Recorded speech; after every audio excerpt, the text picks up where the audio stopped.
बिस्मिल्लाहिर्रहमानिर्रहीम। दोस्तों, आप देख रहे हैं मेरा यूट्यूब और Facebook channel doctor Umar Farooq astrology. दोस्तों, आज मैं आपसे बहुत सारी बातें कुछ माजी की करूंगा, कुछ मुस्तकबिल की करूंगा, कुछ मैं जैसे मेरी कोशिश होती है कि हम इस इल्म के बारे में दुनिया को बताएं कि ये गैब का इल्म नहीं है, ये एक अलजबरा है और डेटा कलेक्शन है, ताकि इस इल्म से शौक़ रखने वाले लोग आगे आएँ। और मैं यहाँ एक बात बड़ी ज़रूरी समझता हूँ कि अब मैं ईद के बाद इंशाल्लाह दुबई आ रहा हूँ। मैं वहाँ 15 दिन रहूँगा, वहाँ भी लोगों से मुलाकातें होंगी। उसके बाद इंशाल्लाह मैं यूके का प्लान कर रहा हूँ, फिर मैं यूके भी जाऊँगा और वहाँ पे भी कुछ दिन रहूँगा इंशाल्लाह। अब दोस्तों, पहले मैं एक आपको बात जो है ना शेयर की सूरत में सुनाना चाहता हूँ, ताकि दोस्तों को मेरी पुरानी वीडियो और नई वीडियो सब समझ आएँ। और वो मैंने पहले भी सुनाया है कि तुम दिए बादे मुखालिफ से ना घबरा है उकाब, ये तो चलती है तुझे ऊंचा उड़ाने के लिए। अब दोस्तों, जो तारे हैं वो कहाँ आ रहे हैं, पाकिस्तान किधर जा रहा है, सियासत किधर जा रही है, आने वाला वक्त कैसे आएगा और जायचे में तब्दीलियाँ क्या मुतवक्का हैं, क्योंकि ये एक इन्फॉर्मेटिव वीडियो होनी चाहिए। मैं किसी का दिल खुश नहीं करता, जो बातें मुझे समझ आती हैं मैं वो बयान करता हूँ। जैसे मैंने आपसे अर्ज़ किया था कि 20 मार्च को जो सूरज है वो अपना बुर्ज तब्दील करेगा, बल्कि ज़ीरो के मकाम से नुक्ता आगाज़ होगा उसका दोबारा अपने सालाना सफ़र का। तो आपने देखा उसी दिन मैंने अर्ज़ किया था कि चाँद जो है वो सूरज को नाज़र है।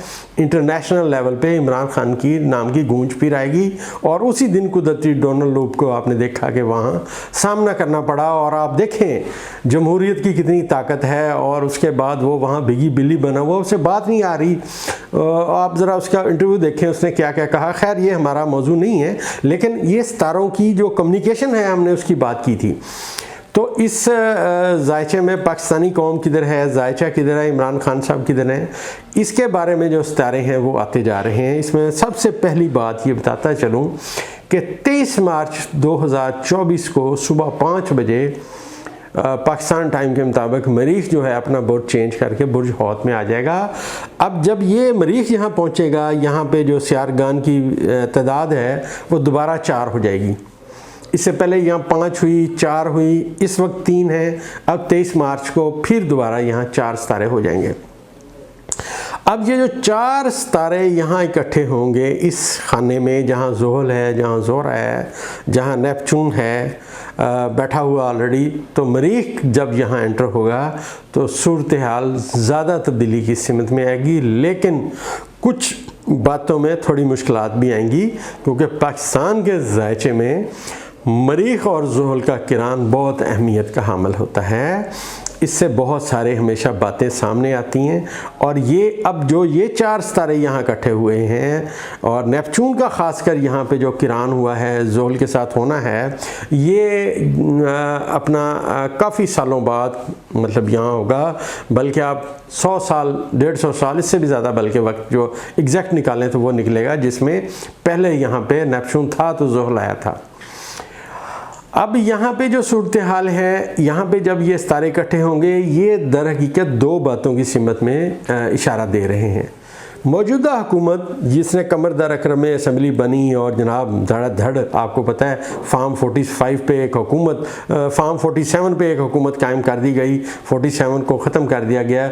तो यहाँ सबसे पहली प्रेडिक्शन ये है कि अब जब ये सितारे यहाँ आएंगे, ये सितारे आपस में मिलेंगे और इसके बाद ये अकेला होना शुरू होंगे। तो ये वो वक्त है जो मैं समझता हूँ 12 जो है अपना अप्रैल या 13 अप्रैल, इसके बाद इस हुकूमत के जाने के डंके बजेंगे कि अब ये जाने वाली है। और यहाँ पे ये जो सितारे यहाँ पे आके ऐलान कर रहे हैं, दर हकीकत वो ये कह रहे हैं कि एक खुफिया ताकत अब अपोजिशन की सूरत में, लोगों की सूरत में अब जो है सूरत हाल इस हुकूमत के लिए मुश्किलात का पैगंबर बनेगी। और उसमें एक सियासतदान है मौजूदा हुकूमत में जिसका मेरे पास जायचा है, मैं नाम नहीं लेना चाहता, वो भी उसमें शामिल होगा। बल्कि इसके लिए भी मैं ये बात बताता चलूँ कि जिन पे था तकिया वही पत्ते हवा देने लगे। और डेट मैंने आपको बता दी है कि अप्रैल की ये तारीख़ है। इस तारीख़ में जो सूरत हाल है, इसके बाद मुश्किलात के एक दौर का आगाज़ होगा। और दर हकीकत सितारे कह रहे हैं कि इस हुकूमत के ख़िलाफ़ एक तहरीक का बाकायदा आगाज़ होगा कि ये नहीं बैठे रह सकते। अब ये ज़रा इंतज़ार फरमाइए कब होता है। दूसरी बात यह है कि जैसा मैंने अर्ज़ किया कि ये जो 20 मार्च डेट गई है हमारी, जिसमें सूरज ने बोर्ड चेंज किया, ये बहुत अहमियत की हामिल थी। यहाँ पे कुछ हमारे जो दोस्त हैं वो कह रहे थे ये होगा वो होगा, लेकिन मेरे ख़्याल में जो मेरा नुक्ता नज़र है, इस दफ़ा मैंने अर्ज़ किया कि पहली दफ़ा जब सूरज ने अपना नुक्ता आगाज़ शुरू किया पाकिस्तान बनने के बाद, तो प्लूटो ने उसको अपनी जो है ताकत शेयर की। और इस वक्त में सूरज की जो पॉजिटिव नज़र थी वो चाँद के साथ भी उसी दिन थी जिस दिन इसने बोर्ड चेंज किया। तो लिहाजा अब आने वाला वक्त आहिस्ता आहिस्ता आहिस्ता आहिस्ता बेहतरी की सिमत में आएगा। लेकिन जो सियारगान 12वें खाने में इकट्ठे होंगे अब वो एक थोड़ा तहरीक का आगाज़ करते हुए नज़र आ रहे हैं। और आने वाले वक्त में अवाम का जो किरदार है वो बड़ा अहम होगा। अवाम जो है उसके बारे में जब वो ज़ुहल और मरीख़ का किरान होता है 12 अक्टूबर को, और हम ये समझते हैं कि ये वक्त कैसा है, तो ये वक्त वो है जब अवाम अपने हकूक़ के लिए बेदार होती हुई नज़र आती है। और इस हुकूमत के ख़िलाफ़ जो मैं अर्ज़ कर रहा हूँ कि जो एजिटेशन है, जो इसके ख़िलाफ़ बातें हैं इस हुकूमत के ख़िलाफ़, ये लोग करना शुरू होंगे, लोग बाहर निकलेंगे। और असल में ये जो तहरीक है ये अब रुकेगी नहीं, ये इस हुकूमत के ख़िलाफ़ चलती रहेगी।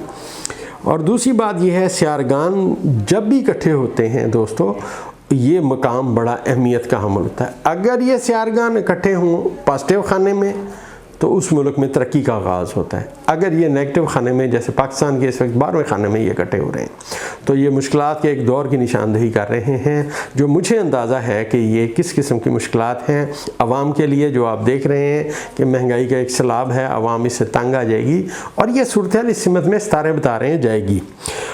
और ये भी मैं एक बात बताता चलूँ कि मेरी एस्ट्रोलॉजी जो नुक्ता आगाज़ दर अंजाम तक लेके जा रही है वो ये कह रही है कि फार्म 47 अब दफन होगा, और फार्म 47 दफन होगा, और अवाम जो है वो अपना हकीकी जमहूरियत की सिमत में अपने कदम उठाएंगे। खान साहब का मैंने आपको माजी में बताया था कि जनाब अब जो है उनके मुश्किलात का वक्त गुज़र गया। और मैंने अर्ज़ किया था, लोग बड़े कमेंट्स करते थे कि जी आपने तो ये कहा था खान साहब बाहर कब आ रहे हैं। मैंने अर्ज़ किया कि यार उसमें हम टाइम नहीं दे सकते हैं, हमारी कम इल्मी है, हम मानते हैं, हम कोई हरफ़ आखिर नहीं है, नौज़ बिल्लाह मिन ज़ालिक। जो हमारा अंदाज़ा है वो हम बयान करते हैं। आज आप देखिए, आज सूरज को बोर्ड चेंज किए, पहला दिन है सूरज को आज बोर्ड चेंज किए। और ख़ान साहब के जो मुकदमात हैं उनको आप ज़रा फॉलो करें, किधर जा रहे हैं और कितना बड़ा रिलीफ जो है उनको मिलना शुरू हो चुका है। दोस्तों ये सितारों से हम बातें नोट करते हैं, कौन से सितारे किधर हैं, किधर जा रहे हैं, आने वाले वक्त में किधर होंगे। मैं फिर यहाँ दोबारा अपनी बात रिपीट करता हूँ, मेरे नुक्ता नज़र में इमरान खान साहब का कोई मद्दे मुकाबल नहीं है दूर दूर तक। हो सकता है किसी और का जायचा भी हो, मैंने पूरी दुनिया के जायचे नहीं बनाए हुए, लेकिन जितने मैंने जायचे बनाए उन जायचों में, जितने सियासतदानों के जायचे बनाए उनमें खान साहब का कोई मद्दे मुकाबल नहीं है दूर दूर तक। ये सिर्फ इनके जायचे में जो छठे खाने में मुश्तरी है उसने थोड़ा खान साहब को वीक किया हुआ है। गो कि इनके जायचे के चौथे खाने में भी सियारगान नहस हैं, लेकिन इनकी जो मैंने अर्ज़ किया था कि खाना उम्मीद का सितारा है बादशाह के खाने में है, और अतारत जो है वो एक शर्फी बुर्ज में सूरज के साथ मौजूद है। लिहाजा अब खान साहब की रिहाई को कोई रोक नहीं सकता। अब खान साहब रहा होंगे और इनके ख़िलाफ़ जो फ़ैसले मैंने आपसे अर्ज़ किए थे कि ये सब काला दम करार दिए जाएंगे, वो आपने देखा सिलसिला शुरू हो चुका है। तो आने वाले वक्त में जब ये वक्त आएगा 23 तारीख को, जब मरीख़ यहाँ आएगा, तो ये अब क्या कम्युनिकेशन करेगा चाँद के साथ, सूरज के साथ, बाकी सितारों के साथ। ख़ास कर इसकी जो नज़र होनी है वो मुश्तरी के साथ होनी है, तो उस वक्त के जो असरात हैं वो भी इंशाल्लाह बयान करने की कोशिश करेंगे। अभी जो मौजूदा पाकिस्तान के इस निज़ाम को जिसको चलाने की कोशिश की गई, जिसकी असम्बली कमरदार करब में शुरू हुई, इनके लिए मुश्किलात का आगाज़ हुआ चाहता है। और 23 मार्च कोई दूर नहीं है, अभी चंद दिनों में आप देखेंगे जब ये सितारा यहाँ बोर्ड चेंज करेगा तो सूरत हाल कुछ से कुछ होनी शुरू हो जाएगी इंशाल्लाह।